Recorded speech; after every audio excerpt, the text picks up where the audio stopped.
Sounds great. Thank you so much. Hi, everyone. My name is Jamie Antalik. I'm with the Commerce Bank Workplace Banking team. We also have Cassandra Kropp here from the Workplace Banking team. She'll be taking care of all things in the chat for us today. During this session, we will dive into emergency fund basics, including what an emergency fund is, how much experts recommend saving, and methods one can use to contribute. Throughout the course are tips and tricks to start and propel your savings. We will complete the course with an understanding that building a habit of savings can add financial stability to one's life. On our agenda for today, first we'll discuss what is My Milestones by Commerce. Next, we'll learn why financial wellness is important, followed by a course over setting up an emergency fund. Then we'll finish up with a call to action and any questions that you might have. So if you're not already familiar, My Milestones is a financial wellness platform that provides objective, interactive tools, education, and solutions to empower users to take control of their finances. Because we understand that everyone's situation is different, My Milestones provides content on financial education topics that are relevant and personalized to you. To grow your financial knowledge, the platform offers a variety of learning mediums such as courses, interactive tools, articles, start here guides, videos, infographics, and webinars. With My Milestones, you'll be able to take control of your personal finances. Did you know that 50% of Americans are anxious about their personal finances? Recovering Americans from high financial stress and burnout is key to preventing economic and public health crisis. Did you also know that 67% lack the knowledge to make sound financial decisions? 1 in 3 consumers take a hardship loan from their 401k annually, and 64% of people live paycheck to paycheck. Let's change our perception of finances together by increasing our financial literacy. I see wow in the chat, right? So we're going to start out by accessing My Milestones, which is where we're going to learn more about emergency savings today. For those of you who currently have an account, we're going to move forward with logging in. And for those that are new to My Milestones, we'll have you sign up today. To either log in or sign up, please use your phone's camera application to scan the QR code that you're seeing on my screen today. Or you can also visit the URL that Cassandra has dropped in the chat for us, which is wgu.mymilestones.com. And if you're signing up, you're going to be asked for your name, email, and for you to create a password. If you're returning to My Milestones, simply sign in with your username and password. I'm going to pause here for a moment to give you time to log in or sign up before we move into our My Milestones platform and demonstration.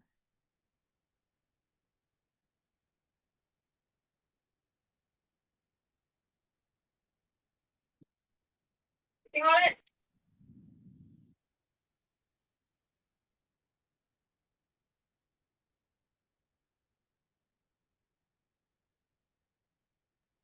I see a question in the chat. You can use your WGU email or your personal email, either one.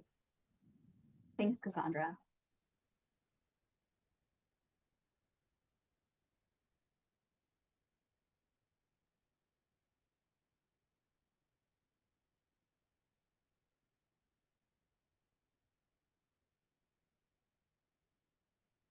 Okay, so I'm going to go ahead and navigate us over to the dashboard. If you have any login or registration questions, Cassandra is here to help you out in the chat. So thank you so much for that support, Cassandra.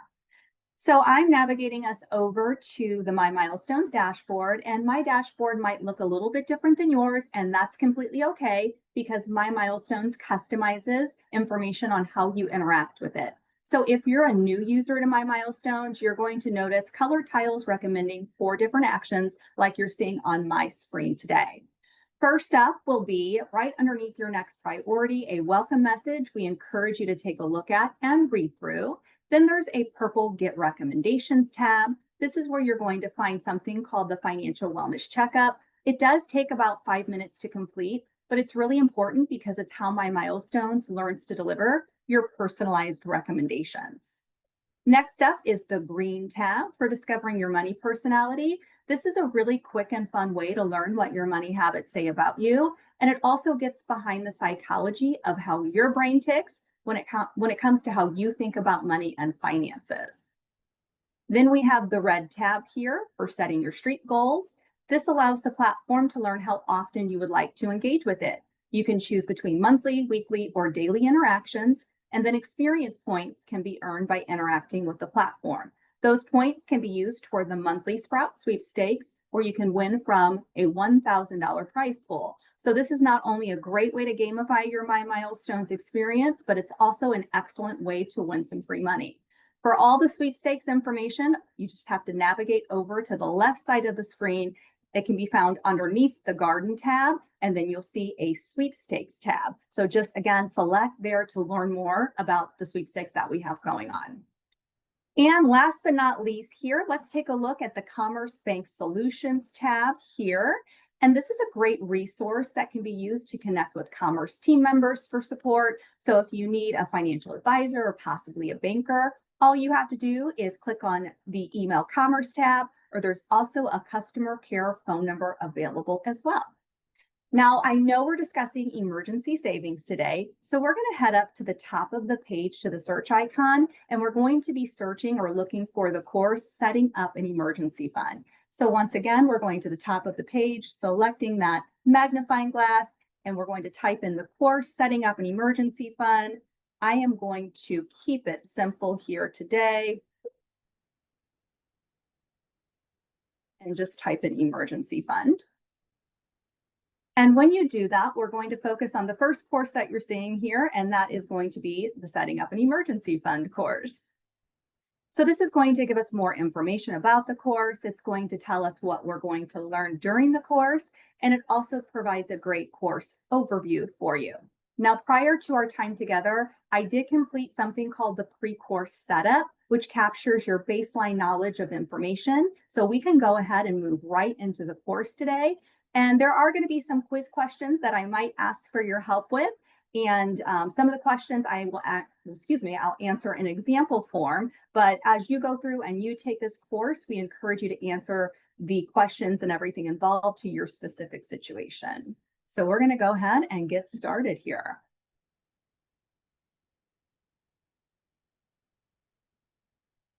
All right, so it's going to start us out with a quick video about what is an emergency fund.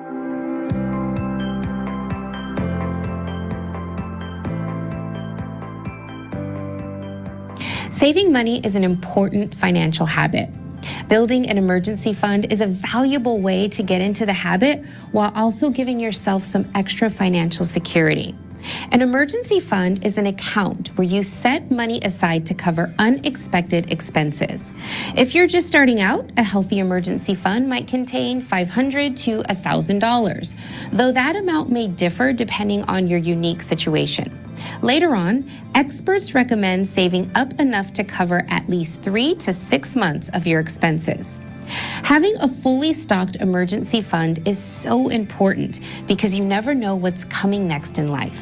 Hopefully, you won't need to use your emergency fund for a long time, but having plenty of extra cash saved up can really come in handy if you find yourself facing unexpected medical bills or costly home or car repairs. Drawing on emergency savings can save you from having to take out a loan or rack up credit card debt to cover those pesky surprise costs. An emergency fund is different from a regular savings account, which you might use to save up for a family vacation or a new car. Ideally, an emergency fund should be kept in an account that is totally separate from other accounts, and it should only be used to cover truly unanticipated emergency expenses. Even if you're on a tight budget at the moment, it's still possible to put some money aside each month for emergencies. You never know, you just might need it someday soon. Thanks for taking a moment to watch that video. We do have a quiz question here. If you feel comfortable helping me out in the chat, you can let me know A, B, C, or D. What is the significance in having an emergency fund? Is it A, to help you save up for goals, B, to help build your credit, C, to allow you to pay off your credit card debt, or D, to provide a cushion in case something unexpected occurs? And I see D coming in hot through the chat, and I am going to select that. And guess what, everyone? You are correct. Great job. Thank you. So hope for the best and prepare for the worst. Most people aren't ready when an emergency hits, and lack of preparation can lead to greater loss. We're ahead of the game and in a good position to build or secure a healthy savings cushion. So this is an interactive exercise that My Milestones has, and we're going to go ahead and take a closer look here. And this is about the value of emergency funds. And most people don't like to imagine the worst case scenario, let alone plan for it. We're going to follow the story of Jalen and Sheree, neighbors who commute to the same job or commute together to the same job to learn the value of an emergency fund. So when their employer underwent layoffs, Jalen and Sheree were let go. Sheree was worried because she had just spent her rainy day savings on a vacation. By contrast, Jalen had $5,000 tucked away. So we can see here that Jalen's savings is at $5,000 and Sheree's debt is at $0. Jalen and Sheree found job hunting to be an ongoing process and both remained unemployed a month later. Jalen dipped into his emergency savings to pay his $1,200 worth of monthly bills, while Sheree paid the same with a credit card. So Sheree's debt is currently at $1,200 and Jalen's savings is now at $3,800. 2 months from being laid off, both have interviews lined up, which is great. Jalen and Sheree each decide to spend $300 on new business attire and a career coaching session. Jalen uses his emergency fund while Sheree uses her credit card, which has gained 23% interest in the last month. So we can see here Jalen's savings at $3,500 and Sheree's debt is roughly $1,700. Both interviews went well, but no word yet. At the end of the month, Jalen pulls another $1,200 for bills from savings. Sheree chooses not to add to her credit card debt, so she borrows $1,300 from a friend to cover her bills, plus a minimum credit card payment of $100. So we can see Jalen's savings now $2,300 and Sheree's debt almost at $3,000. Jalen and Sheree both land jobs that start the next month. Jalen takes another $1,200 for bills from his emergency fund. Sheree takes a payday loan for $500 and wary of the 400% interest rate. I know that seems high, but it's very true. She borrows the rest from her mom, using $100 to pay her credit card minimum. Jalen's savings is now at $1,100. Sheree's debt is $4,876. At last, it's payday. Jalen is able to put $200 back into his emergency fund, building it up once again. Sheree needs to pay her bills, payday loan, credit card, and debt to her friends and mother. Her paycheck is not enough to cover it all, so she pays the payday loan off immediately and puts the rest on her credit card. So Jalen's savings, $1,300. Sheree's debt is at $4,730. Jalen's emergency fund continues to grow. Sheree is still in the hole, but has a plan to make larger payments to her credit card to combat the effects of compound interest, knowing that in time she'll be able to pay off the full balance and hopefully her friends and mom too. So as you can see, without emergency savings, a financial hit can have lasting consequences. The good news is that you can minimize the fallout with a specially designed emergency fund. Start small and you can soon expect to replace panic with preparedness. So again, just a great interactive exercise that shows the value of an emergency fund. Next up, what is an emergency expense really? Just because something feels like an emergency doesn't mean it qualifies as one. We're going to explore a few scenarios to help you better identify whether to dip into your funds or leave them alone.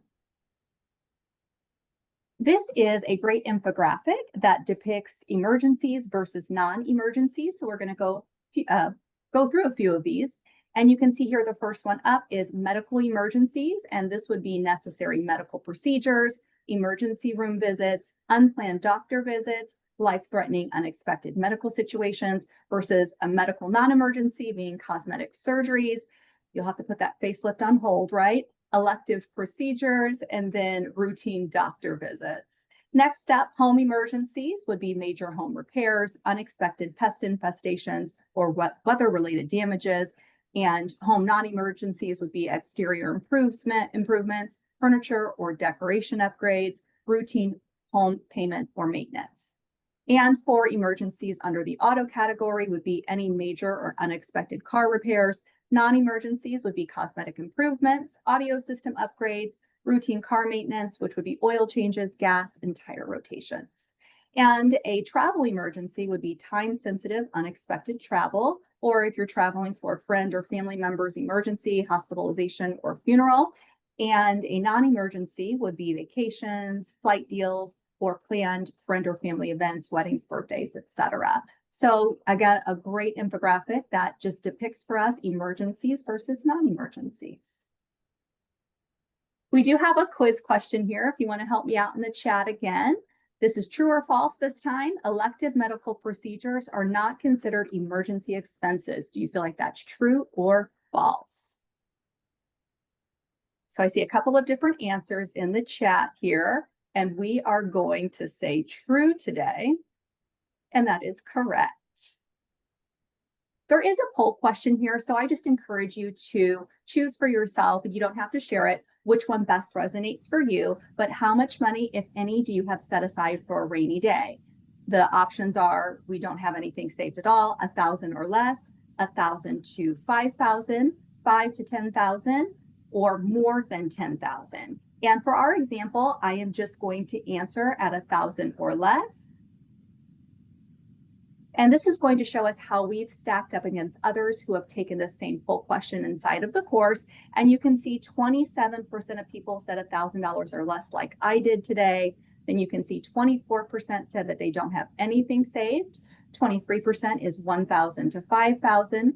15% is more than 10,000. And 10% is 5,000 to 10,000. Next up, we're off to a really great start. You're probably wondering what exactly your emergency fund should look like. Since you've already started saving, it's possible that you're well on your way to an adequate fund. Let's learn some more here. What should an emergency fund look like?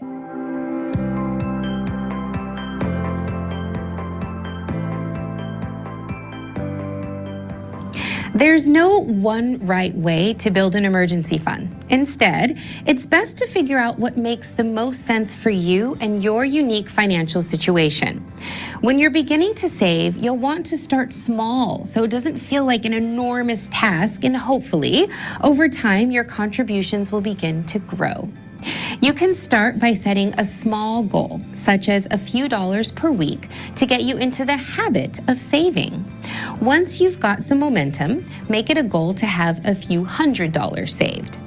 After you are able to save a few $100s, your next goal will be to have enough money saved to cover 1 month's worth of expenses. You'll eventually want to build up enough savings to cover 3 to 6 months of your monthly expenses, which is what most experts recommend having for a fully funded emergency fund. As you build your emergency fund, it's a good idea to keep your contributions in a separate savings account solely dedicated to your fund. Some people even keep their emergency fund in a different bank than their regular accounts to reduce the temptation to take money out of the account. As your emergency fund grows, you might be interested in moving it from a basic savings account to a money market or high-yield savings account. Make sure that your savings stay liquid so that you can have access to your emergency savings at any time. Basic savings accounts tend to offer low interest rates, which means your savings still earn interest in these accounts, but the interest accrual could be as low as pennies per year. On the other hand, money market and high-yield savings accounts tend to earn higher interest rates. Keeping an emergency fund in one of these accounts instead of a basic savings account will put your money to work and help you grow your savings faster. Often these accounts have minimum balance requirements, so be sure to check with your financial institution. So you see, an emergency fund can look very different depending on how much you want to have saved and what type of account you're keeping it in. Whatever stage of saving you're at, the best emergency fund is the one you're making regular contributions to.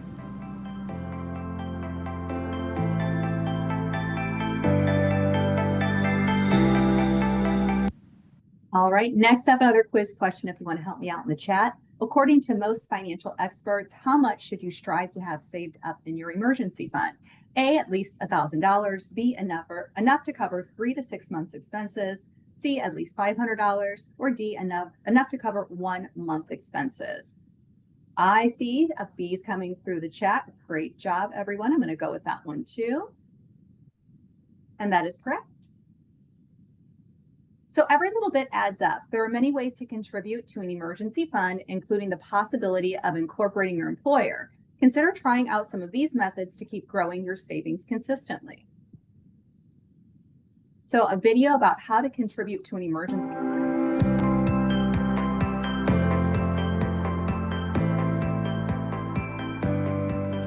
Having fully funded emergency savings can help you cover unexpected expenses when they arise.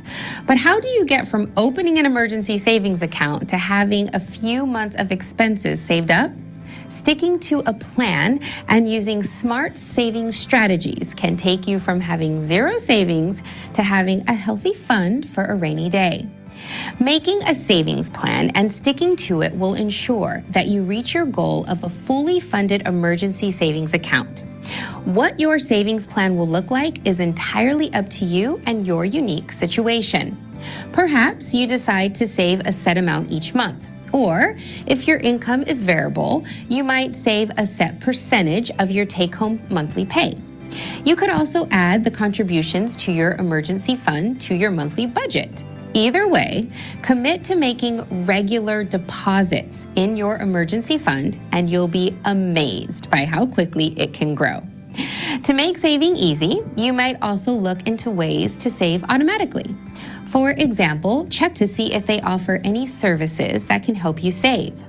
Some will keep the change from transactions by automatically rounding your purchases to the next dollar and depositing the change into your savings account. They might also allow you to set up automatic deposits, so you don't have to worry about remembering to transfer money into your emergency fund each month. And your employer also might allow you to automatically deposit a portion of your paycheck into your savings each pay period, so you don't have to worry about spending it. If you're looking for ways to kickstart your savings habit, you might consider trying a savings challenge. Maybe you save an increasing amount each week until you reach a milestone in your account. Or commit to making daily deposits. Or maybe you draw inspiration from a savings challenge you find online and create your own. The options are endless. At the end of the day, the best savings plan or strategy is one you can stick to. Set attainable goals for yourself and stay with your plan. The more you save, the easier it will get. Plus, you'll have the security of knowing you have a healthy fund saved up to handle life's big surprises.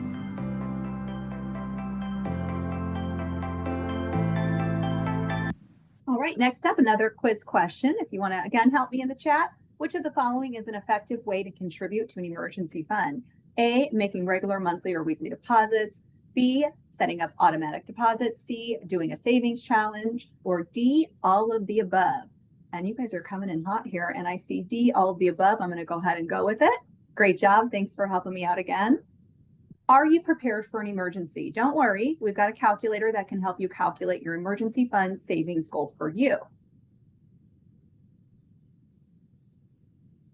So this is another interactive exercise. It's the emergency fund calculator, as I just mentioned. So as you are taking this course for yourself, you can input your specific information to find out if you're prepared for a financial emergency. So be sure and remember to take a look when you review this course. And this one's going to give you a lot of information based upon how you answer it specifically. So time to supersize savings. It's great that we're already saving, but what if you want to ramp up how much you're putting away? We're going to check out some tips for ideas that may help you grow your emergency fund faster. So this is an article, again, about ways to grow your emergency fund faster. I'm going to read through a couple of these, but again, encourage you to look through these in more detail whenever you go through and take the course. The first one is spend less. So cut down on your grocery bills by reusing ingredients throughout the week or only buying what is on your list. Save some extra income. Save all of the unexpected checks you get, birthday money, rebates, tax refunds, and bonuses. Then it goes on to talk about selling unused items. Sell clothes that you don't want anymore to a consignment store. And I'm kind of guilty of really probably purchasing way too many clothes and having them in my closet and then going through it. And I'm like, oh, I really need to get rid of these. So a great way to clean out some space and then also sell to consignment. I see somebody else, or that's Cassandra, loves to sell to consignment. Yay. So we're on the same page there. earn more money, you can find a side gig either online or offline. So again, some just ideas, tips and tricks, great ways to grow your funds faster. Another quiz question. Let me know in the chat what you think. Which of the following is not a direct way to grow your emergency fund faster? A, saving all your spare change. B, eliminating streaming services you rarely use. C, buying books about budgeting. Or D, having a garage sale. I see the letter C coming through, and buying books about budgeting, that's the correct answer, because if we're buying, we're not saving, right?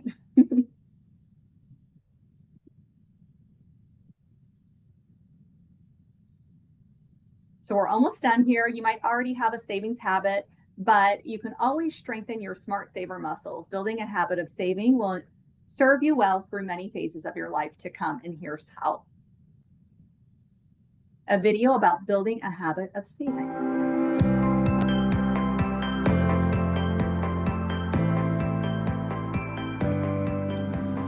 Contributing to an emergency fund is an important part of your overall financial health, and making regular deposits in your emergency fund will also help you get into the habit of saving.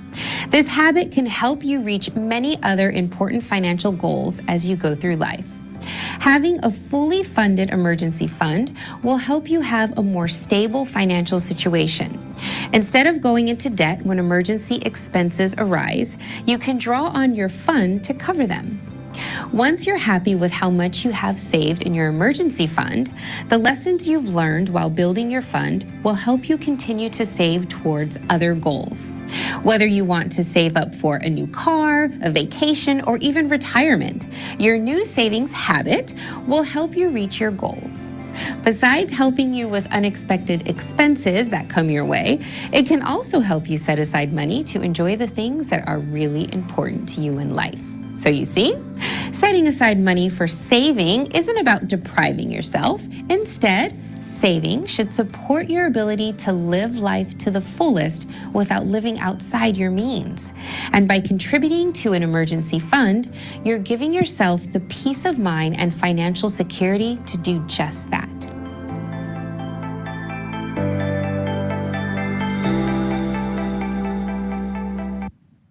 I do see Cassandra talking in the chat about budgeting and the budgeting tool that's available on My Milestones, which I can show you where it's located in just a few here, but very helpful when trying to save and create a budget, things like that. So thanks for putting that there. Which of these behaviors are you most likely to implement or change to be able to contribute confidently to an emergency fund and build a habit of saving? So this is one that you just feel like might resonate best with you. Feel free to share it in the chat. If you're not comfortable doing that, you don't have to. But the options are using a high interest online savings account, saving all spare change, asking your boss to work some overtime, getting a side gig, eating out at restaurants less, and selling unwanted items. So take a moment, think about that. And I did see something else that came through the chat here.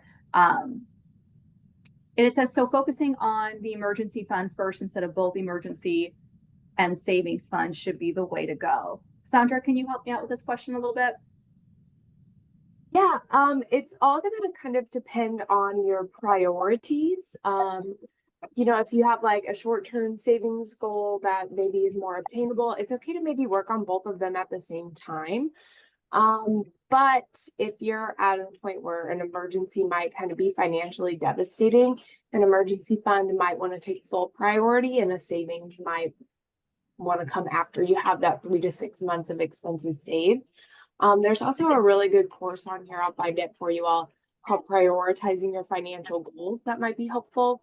But typically, if you can't work on both at the same time, we'll want to recommend emergency first and then other savings goals. But it is really unique compared to your situation.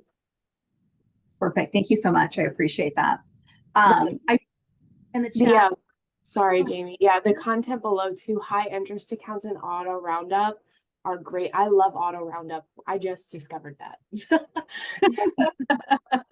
And then somebody else, PayPal right now has 3.8% interest savings account. So yeah, taking advantage of some high interest savings accounts is definitely helpful as well.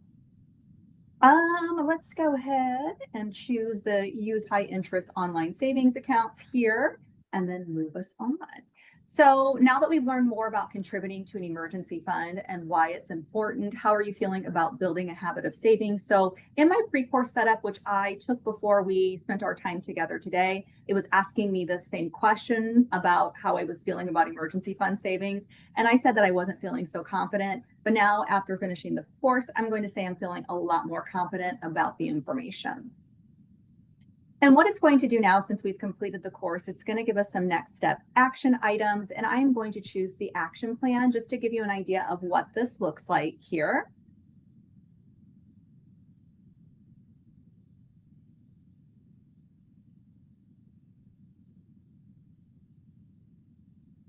Maybe.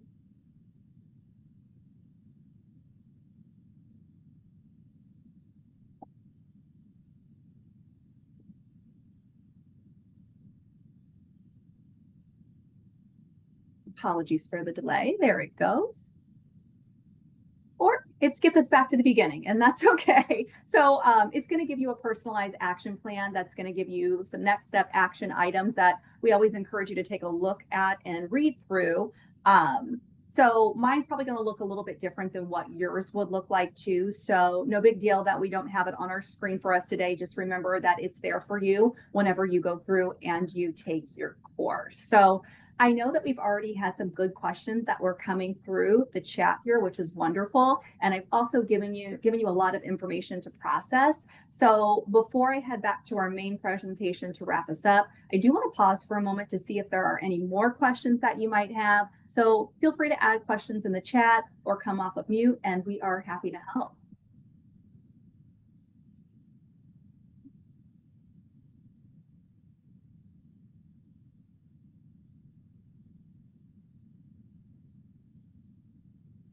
So I'm not seeing anything come through right now. Cassandra's going to keep an eye on that for us. So again, if you have any questions, just throw them in the chat and we are going to help out there. But I'm going to go ahead and move us back to our presentation for now. And we do have a call to action for you today. And that is to remember to go through and take the featured course that we just reviewed together, but take it on your own. And that is, again, setting up an emergency fund. Remember to complete the emergency fund tool and read the article Emergency Funds 101 Tips for Building Your Fund. And now we do have a few moments remaining in our time together today. Cassandra is going to drop a link for a quick 5-question survey that we would really value your feedback on over our time together today. I'll give you a moment to get that going before we share some final contact information. Thanks, Cassandra.